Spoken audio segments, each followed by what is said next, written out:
Hello, this is Paranormal Girl, and today I'm going to talk about the UFO sightings by NASA's astronauts. What were they hiding? Major Gordon Cooper, one of the original Mercury astronauts and the last American to fly in space alone. On May 15th, 1963, he shot into space in a Mercury capsule for a 22-orbit journey around the world. During the final orbit, Major Gordon Cooper told the tracking station at Moochea, near Perth in Australia, that he could see a glowing greenish object ahead of him quickly approaching his capsule. The UFO was real and solid because it was picked up by Moochea's tracking radar. Cooper's sighting was reported by the National Broadcast Company, which was covering the flight step by step. And when Cooper landed, reporters were told that they were not allowed to question him about the UFO sighting. Major Cooper was a firm believer in UFOs. 10 years earlier, in 1951, he had sighted a UFO while piloting an F-86 Sabre jet over Western Germany. They were metallic, saucer-shaped discs at considerable altitude and could outmaneuver all American fighter planes. Major Cooper also testified before the United Nations, "I believe that these extraterrestrial vehicles and their crews are visiting this planet from other planets." Most astronauts were reluctant to discuss UFOs. I did have an occasion in 1951 to have 2 days of observation of many flights of them, of different sizes, flying in fighter formation, generally from east to west over Europe. And according to a taped interview by J.L.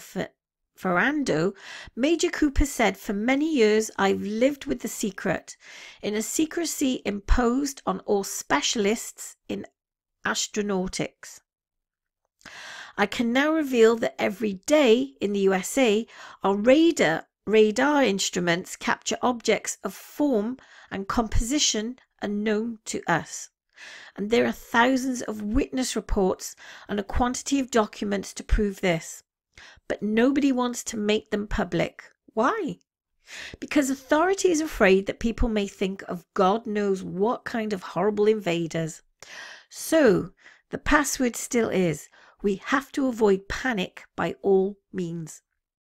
It was furthermore a witness to an extraordinary phenomenon here on this planet Earth. It happened a few months ago in Florida. There I saw with my own eyes a defined area of ground being consumed by flames, with 4 indentations left by a flying object which had descended in the middle of a field. Beings had left the craft. There were other traces to prove this. They seemed to have studied topography. They had collected soil samples, and eventually they returned to where they had come from, disappearing at enormous speed. I happen to know that authority did just about everything to keep this incident from the press and TV, in fear of a panicky reaction from the public. Donald Slayton. Donald Slayton, a Mercury astronaut, revealed in an interview he had seen UFOs in 1951. "I was testing a P-51 fighter in Minneapolis when I spotted this object. I was about 10,000 feet on a nice, bright, sunny afternoon. I thought the object was a kite. Then I realized that no kite is going to fly that high. As I got closer, it looked like a weather balloon, grey and about 3 feet in diameter. But as soon as I got behind the darn thing, it didn't look like a balloon anymore. It looked like a saucer, a disc. About the same time I realized that it was suddenly going away from me, and there I was, running at about 300 miles an hour. I tracked it for a little while, and then all of a sudden the damn thing just took off. It pulled about 45-degree, turned and accelerated and just flat disappeared." Robert White. On July 17th, 1962, Major Robert White reported a UFO during his 58-mile high flight of an X-15. Major White reported, "I have no idea what it could be. It was greyish in colour and about 30 to 40 feet away."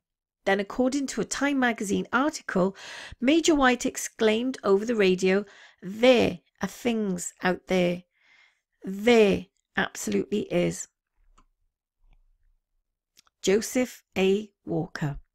On May the 11th, 1962, NASA pilot Joseph Walker said one of his tasks was to detect UFOs during his X-15 flights.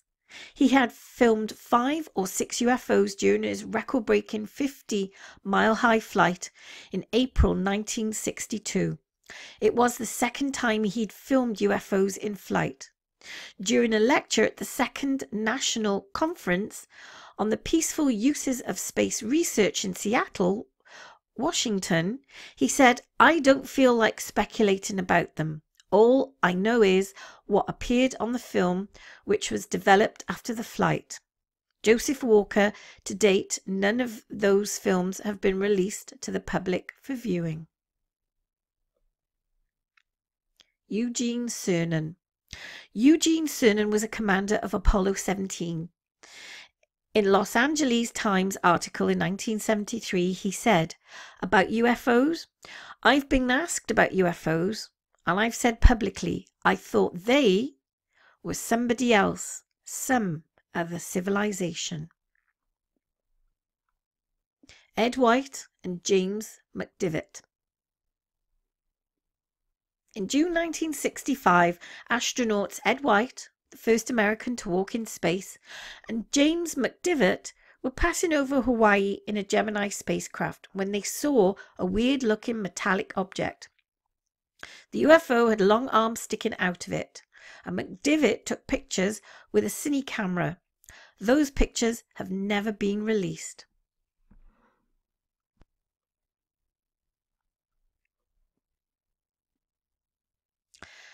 James Lovell and Frank Borman. In December 1965, Gemini astronauts James Lovell and Frank Borman also saw a UFO during their second orbit of their record-breaking 14-day flight. Borman reported that he saw an unidentified spacecraft some distance from their capsule. Gemini Control at Cape Kennedy told him that he was seeing the final stage of their own Titan booster rocket. Borman confirmed that he could see the booster rocket all right, but that he could also see something completely different. During James Lovell's flight on Gemini 7, he is said to say, "Bogey at 10 o'clock high." Capcom, "This is Houston. Say again, 7. Lovell, "Said we have a bogey at 10 o'clock high." Capcom, "Gemini 7, is that the booster or is that an actual sighting?" Lovell, "We have several actual sighting." Capcom, "Estimated distance or size?" Lovell, "We also have the booster in sight." Neil Armstrong and Edwin Aldrin. According to the NASA astronaut Neil Armstrong, the aliens have a base on the moon and told us in no uncertain terms to get off and stay off the moon. And that's probably why they've never visited it since. According to unconfirmed reports, both Neil Armstrong and Edwin Buzz Aldrin saw UFOs shortly after the historic landing on the moon in Apollo 11 on the 21st of July, 1969. I remember hearing one of the astronauts refer to a light in or on a crater during the television transmission, followed by a request for the mission control for further information. Nothing more was heard. According to a former NASA employee, Otto Binder, unnamed radio hams with their own VHF receiving facilities that bypass NASA's broadcasting outlets picked up the following exchange. NASA, "What's there?" Mission Control calling Apollo 11. Apollo 11. These babies are huge, sir. They're enormous. Oh my God, you wouldn't believe it. I'm telling you, there are other spacecraft out there, lined up on the far side of the crater edge. They're on the moon watching us. A certain professor who wished to remain anonymous was engaged in a discussion with Neil Armstrong during a NASA symposium. Professor, what really happened out there with Apollo 11? Armstrong, it was incredible, of course, and we had always known that there was a possibility. The fact is, we were warned off by the aliens. There was never any question then of a space station or a moon city. Professor, how do you mean warned off? Armstrong, I can't go into detail except to say about the ships were far superior to ours, both in size and technology. Boy, were they big and menacing. No, there is no question of a space station. Professor, but NASA had other missions after Apollo 11? Armstrong, naturally, NASA was committed at that time and couldn't risk panic on Earth, but it really was a quick scoop and back again. According to Dr. Vladimir Hazaza, Neil Armstrong relayed the message to Mission Control that two large, mysterious objects were watching them after having landed near the moon module. But this message was never heard by the public because NASA censored it. According to Dr. Alexander Kasantev, Buzz Aldrin took colour film of the UFOs from inside the module and continued filming them after he and Armstrong went outside.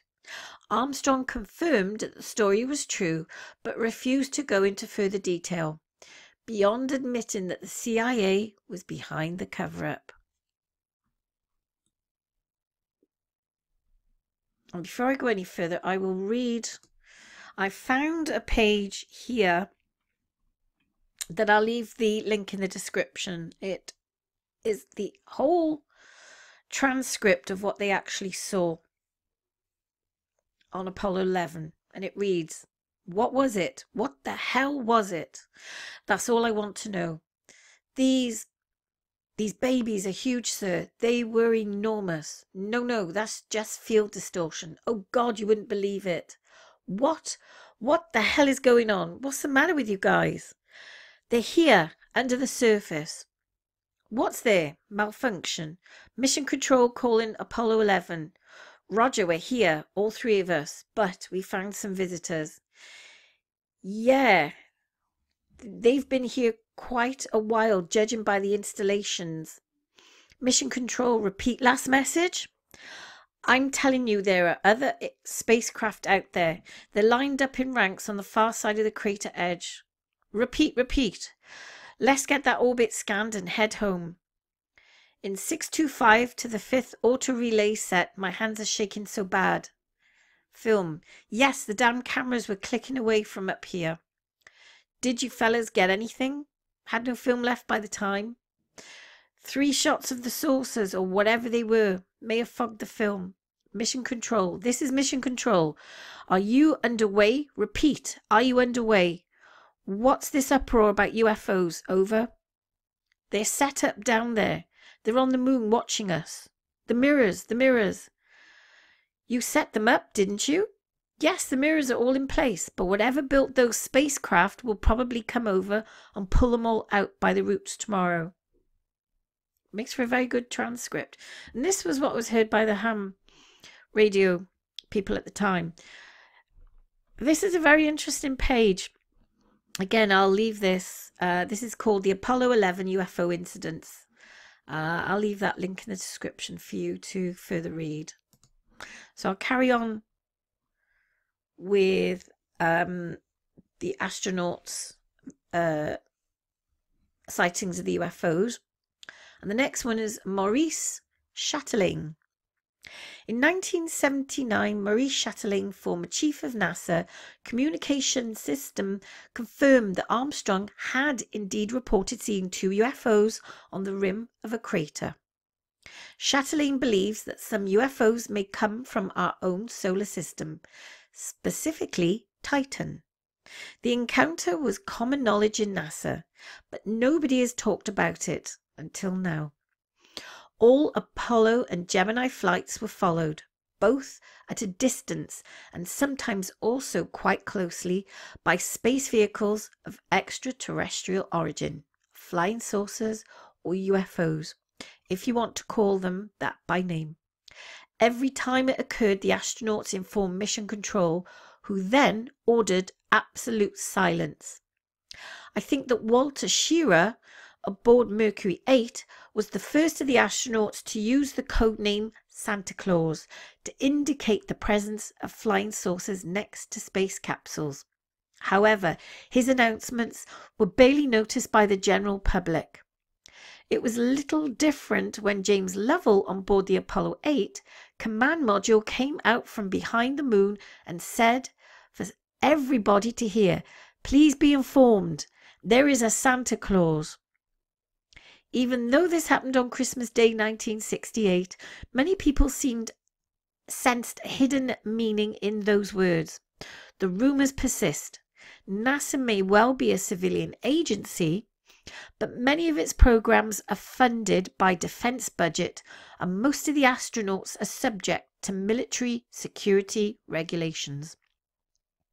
Apart from the fact that National Security Agency screens all films and probably radio communications as well, we have the statements by Otto Binder, Dr. Gary Henderson and Maurice Shuttleworth that the astronauts were under strict orders not to discuss their sightings, and Gordon Cooper has testified to United Nations under strict orders not to discuss their sightings.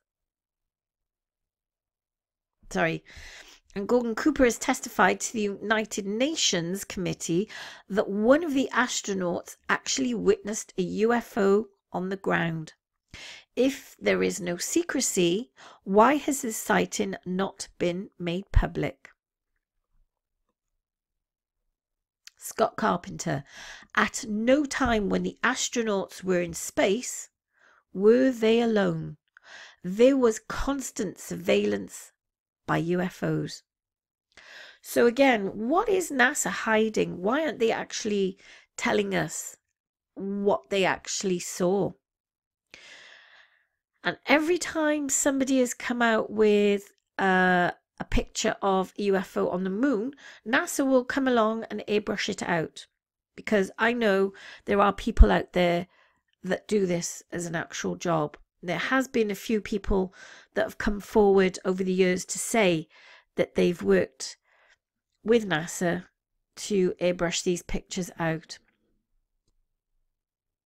And my final thoughts on the matter: if NASA's saying UFOs don't exist, why is it all these astronauts are coming forward today and saying what they've actually seen was craft, were UFOs?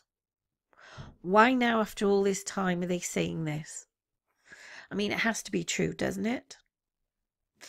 Leave a comment in the section below if you've actually seen a UFO yourself. I'll be very interested to see what you have to say. And don't forget to like and subscribe. Thank you.